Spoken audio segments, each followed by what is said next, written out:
नमस्कार दोस्तों, आपका अनुज राजस्थानी क्लासेज के प्लेटफॉर्म पर स्वागत है और उम्मीद करता हूं कि आप सभी स्वस्थ और खुश होंगे। हमारे राजस्थान की धरती पर ऐसे अनेक वीर सपूत पैदा हुए हैं जिनके बारे में जानकर हमें गर्व की अनुभूति होती है।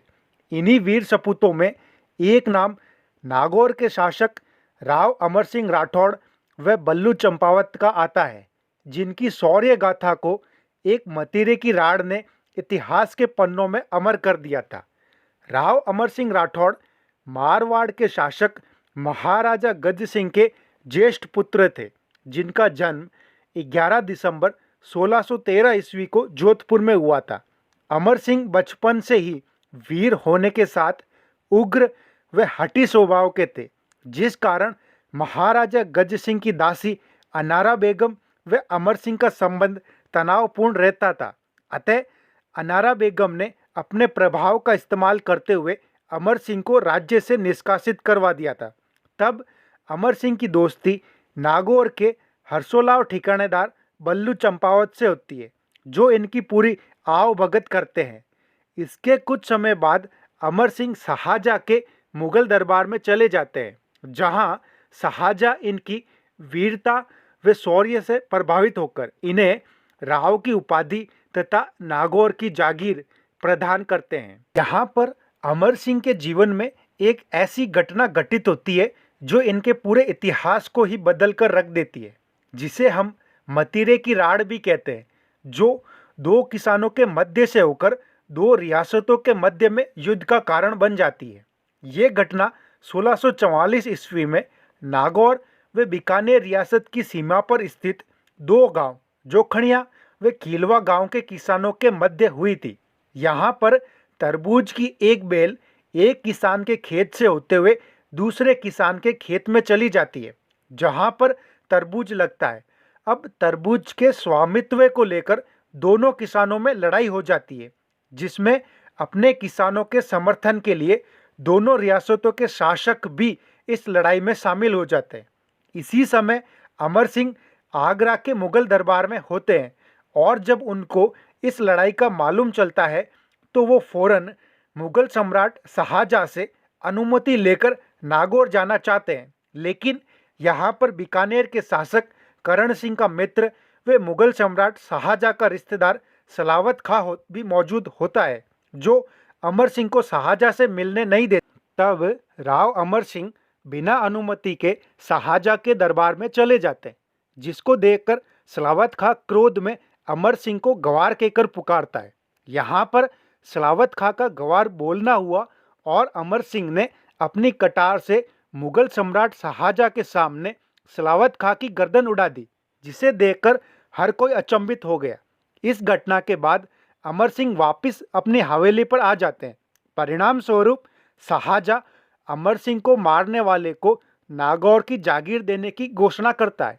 यहाँ पर लालच के कारण अमर सिंह का साला अर्जुन सिंह गौड़ अमर सिंह को अपनी झूठी बातों में फंसाकर दरबार में चलने के लिए मना लेता है।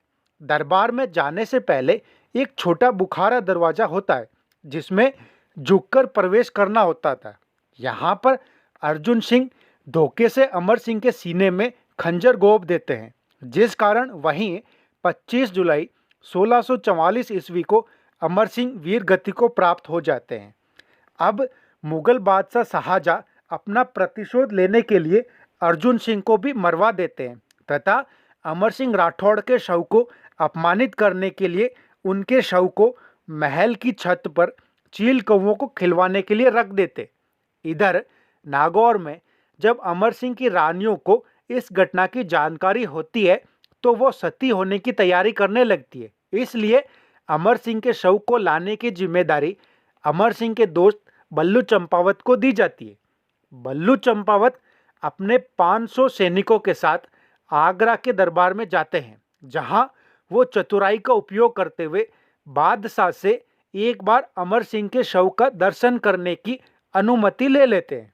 और जब बल्लू चंपावत उनके शव के पास पहुंचते हैं तो अपनी वीरता का परिचय देते हुए उन्होंने वहां मौजूद सभी मुगल सैनिकों को मौत की घाट उतार दिया और अपने चुनिंदा 500 सैनिकों के साथ मुगल सेना से युद्ध करते हुए महल से बाहर आ जाते। यहाँ बल्लू चंपावत अमर सिंह का साऊ कुछ सैनिकों के साथ नागौर भिजवा देते तथा खुद यहीं रुककर मुगल सेना से युद्ध करते हुए वीर गति को प्राप्त हो जाते हैं। इधर अमर सिंह की रानियां उनके शव के साथ सती हो जाती है, जहां आज भी 16 खंभों की छतरी बनी है। बल्लू चंपावत वीरता के अलावा अपने वचनों और दान पुण्य के लिए भी प्रसिद्ध थे। ये ठिकानेदार होते हुए भी अपनी सारी संपत्ति गरीबों में बांट देते थे, जिस कारण इनके पास अपनी पुत्री के विवाह के समय पर्याप्त धन नहीं होता है और ये कुचामन के साहूकार से अपनी मूंछ का बाल गिरवी रखकर धन उधार लेते हैं। ये बाल साहूकार के लिए भी गर्व की निशानी थी, क्योंकि ये बल्लू चंपावत की मूंछ का बाल था, जिसको साहूकार एक चांदी की डिबिया में बंद कर कर रख देता है, जो कि इनकी तीसरी या चौथी पीढ़ी के साहूकार के समक्ष आता है। तब वो साहूकार बल्लू चंपावत के वंशजों के पास जाता है और उन्हें ये पूरी बात बता देता है, जिसको सुनकर चंपावत वंशज साहूकार को मुंह मांगी रकम देने के लिए तैयार हो जाते हैं, जिसे साहूकार बड़ी आत्मीयता से ये कहकर मना कर देता है कि वो केवल आपकी परीक्षा ले रहा था।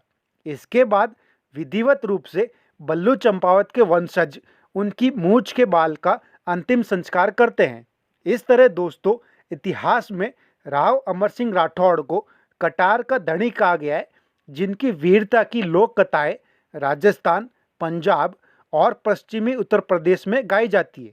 इन्हीं अमर सिंह राठौड़ पर 1970 में एक मूवी भी बनाई गई है तथा बल्लू चंपावत को वचनों का पक्का और गरीबों का मसीहा कहा गया है, जिनके पराक्रम के कारण हमें आज भी गर्व की अनुभूति होती है।